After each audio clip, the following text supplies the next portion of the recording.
ঈসা আলাইহিস সালাম পৃথিবীতে একমাত্র ব্যক্তি যিনি বাবা ছাড়া দুনিয়াতে এসেছেন, এবং শুধু তাই নয়, তিনি মায়ের কোলে থাকা অবস্থায় তার নবুয়তের স্বীকৃতি তিনি নিজ মুখে দিয়েছেন। বলেন সুবহানাল্লাহ। তিনি একমাত্র ব্যক্তি যিনি বাবা ছাড়া দুনিয়াতে আসছেন, এবং তিনি দুলনায় থাকা অবস্থায় তার মুখ দিয়ে তার নিজের নবুয়তের স্বীকৃতি দিয়েছেন। সুবহানাল্লাহ। হযরত ঈসা আলাইহিস সালাম তার নবুয়তের স্বীকৃতি নিজ মুখে দিয়েছেন। এই কথাটা আল্লাহ তাআলা সূরা মারিয়ামের মধ্যে বর্ণনা করেছেন।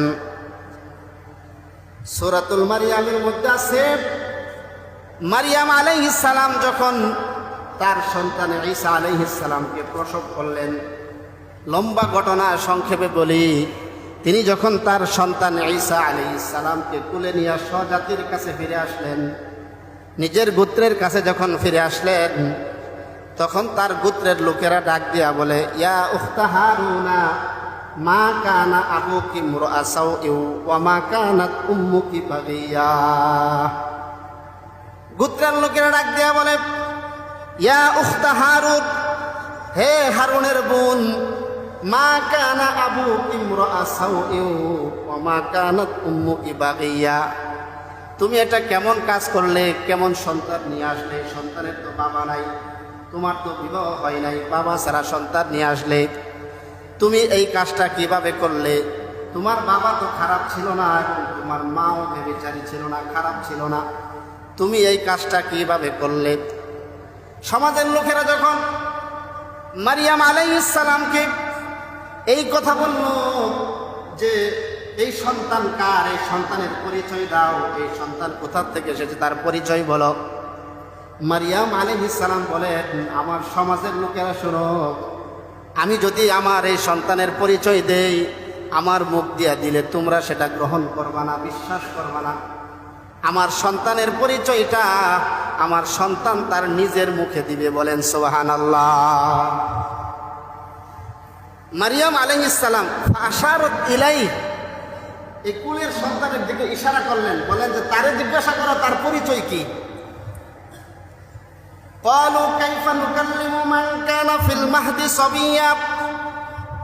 লোকেরা বলে, মারিয়াম, তোমার সন্তান তো দুলনায় শোয়া, অথবা তোমার কুলের সন্তানের সাথে আমরা কিভাবে কথা বলবো? কাইফা নুকাল্লিমু মান কানা ফিল মাহদি সাবিয়্যা, এই কুলের সন্তানের সাথে আমরা কিভাবে কথা বলতে পারি? মারিয়াম আলাইহিস সালাম বলেন, আপনারা জিজ্ঞাসা করে দেখেন, কুলের সন্তানই বলে দেবে। এই কথা বলার পরে লোকেরা বলল, এই শিশু সন্তান, তোমার পরিচয় কি? তোমার পরিচয় দাও। কুলের সন্তান হযরত ঈসা আলাইহিস সালামের জবান আল্লাহ তাআলা খুলে দিলেন। হযরত ঈসা আলাইহিস সালাম বলেন, ক্বালা ইন্নী আবদুল্লাহ আতানিয়াল কিতাবা ওয়া জাআলানি নাবিয়্যা। জোরে বলুন আল্লাহু আকবার। ঈসা আলাইহিস সালাম বললেন, ক্বালা ইন্নী আবদুল্লাহ, আমি হলাম আল্লাহ তাআলার বান্দা। আতানিয়াল কিতাব, আমাকে আল্লাহ কিতাব দিয়ে পাঠিয়েছেন, আমি কিতাব নিয়ে এসেছি। ওয়া জাআলানি নাবিয়্যা, এবং আল্লাহ আমাকে নবী বানায়া তোমাদের কাছে পাঠিয়েছেন। সুবহানাল্লাহ। কে বলতেছে? কুলের সন্তান। সবেমাত্র কিছুদিন হয়েছে, এই কুলের সন্তান বলতেছে, ইন্নী আবদুল্লাহ, আমার পরিচয় জিজ্ঞাসা করো, আমি আল্লাহ তাআলার বান্দা। আতানিয়াল কিতাব, আমি কিতাব নিয়ে এসেছি। ওয়া জাআলানি নাবিয়্যা, আমাকে আল্লাহ নবী বানিয়েছেন। বলেন সুবহানাল্লাহ। শুধু তাই নয়, ঈসা আলাইহিস সালাম বললেন, ওয়া জাআলানি মুবারাকান আইনামা কুনতু, আমি যেখানেই থাকি আল্লাহ তাআলা আমাকে কল্যাণময় করেছেন, বরকতময় করেছেন। ওয়া আওসানি বিস-সালাতি ওয়াজ-যাকাতি মা দুমতু হাইয়া। ঈসা আলাইহিস সালাম কুলে থাকা অবস্থায় বলেন, ওয়া আওসানি বিস-সালাতি ওয়াজ-যাকাতি, আল্লাহ তাআলা আমাকে সালাত এবং যাকাতের নির্দেশ দিয়েছেন। ওয়া আওসানি বিস-সালাতি ওয়াজ-যাকাতি মা দুমতু হাইয়া, আমি যতদিন বেঁচে থাকি ততদিন যেন নামাজ এবং যাকাতের ইহতিমাম করি। বলেন সুবহানাল্লাহ।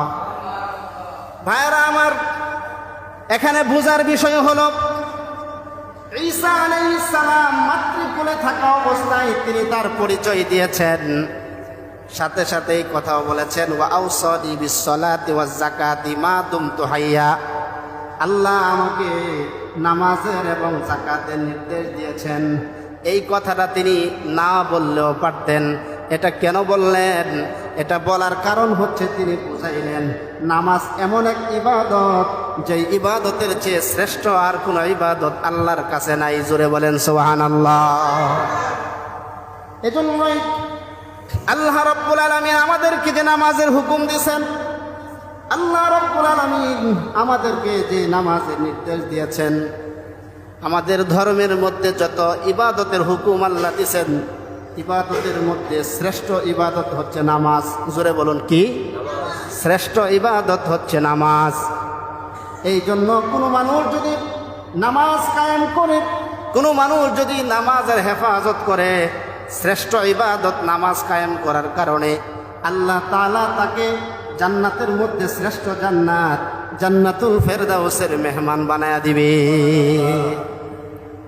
সূরাতুল মুমিনুনের মধ্যে আল্লাহ তাআলা বলছেন যে ওয়াল্লাযীনা হুম আলা সালাতিহিম ইউহাফিজুন, যারা নামাজের হেফাজত করবে, ওয়াল্লাযীনা হুম আলা সালাতিহিম ইউহাফিজুন উলাইকা হুমুল ওয়ারিসুন, তারা ওয়ারিস হবে, উত্তরাধিকারী হবে। কিসের ওয়ারিস হবে?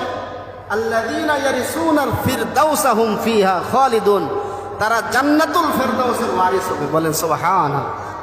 তাইলে যারা নামাজের হেফাজতকারী হবে, নামাজের সংরক্ষণকারী হবে, নামাজ কায়েম করবে, নামাজের প্রতি যত্নশীল হবে, আল্লাহ তাআলা তাদেরকে জান্নাতুল ফেরদাউসের ওয়ারিস বানায় দিবেন। সুবহানাল্লাহ। ওয়ারিস মানে কি বুঝেন? ওয়ারিস মানে হচ্ছে আপনার বাবা মার সম্পদ উত্তরাধিকার হিসাবে সন্তানে পায় না, তো সেই রকমভাবে আল্লাহ তাআলা আমাদেরকে আমাদের আদি পিতা আদম আলাইহিস সালামের উত্তরাধিকারী হিসাবে যারা নামাজের হেফাজত করবে, আল্লাহ তাআলা তাদেরকে উত্তরাধিকারী হিসাবে জান্নাতুল ফেরদাউস দান করবেন। সুবহানাল্লাহ। তাহলে বলেন নামাজ আমাদের পড়ার দরকার আছে না নাই? ভাই বলেন, আমরা সকলে নামাজের হেফাজত করব, বলুন ইনশাআল্লাহ। ভাইরা আমার, বলতেছিলাম জলিলুল কদর পয়গম্বর হযরত ঈসা আলাইহিস সালাম মাতৃকুলে থাকা অবস্থায় তার নবুয়তের সাক্ষী দিয়েছেন। এত দামি নবী হওয়ার পরেও তিনি বিশ্বব্যাপী নবী ছিলেন না, তিনিও বনি ইসরায়েলের নবী ছিলেন। কিন্তু খ্রিস্টানরা দাবি করে ঈসা আলাইহিস সালাম শুধুমাত্র আমাদের নবী, মানে তিনি বিশ্বব্যাপী নবী ছিলেন না, বনি ইসরায়েলের নবী ছিলেন। তারপরে হযরত আদম আলাইহিস সালাম তিনি হলেন আবুল বাশার, গোটা সকল মানব জাতির পিতা, সমস্ত মানব জাতির পিতা হলেন আদম আলাইহিস সালাম। কিন্তু তিনি সমস্ত মানবের পিতা হইলেও আদম আলাইহিস সালাম সকল মানুষের নবী না, ঠিক কিনা?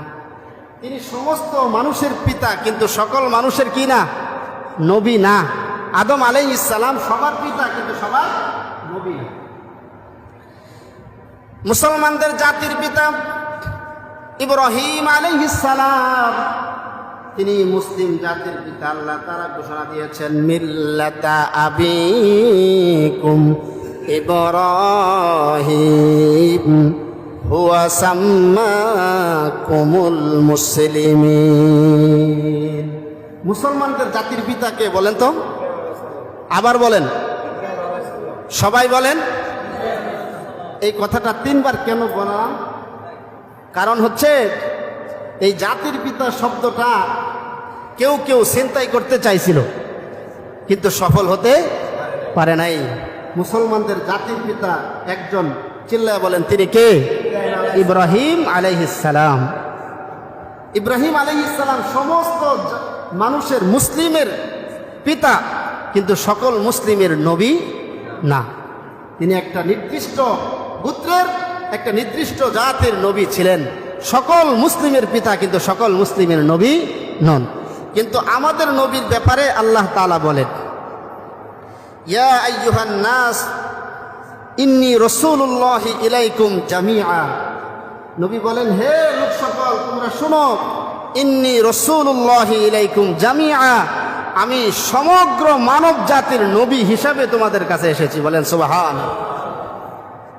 মানে আমাদের নবীর আগে কোনো নবী, বিশ্বব্যাপী নবী ছিলেন না। একমাত্র বিশ্বব্যাপী সমগ্র মানুষের জন্য, শুধু মানুষ নয়, সমস্ত মাখলুকের জন্য আল্লাহ তাআলা আমাদের নবীকে নবী বানায়া পাঠাইছে।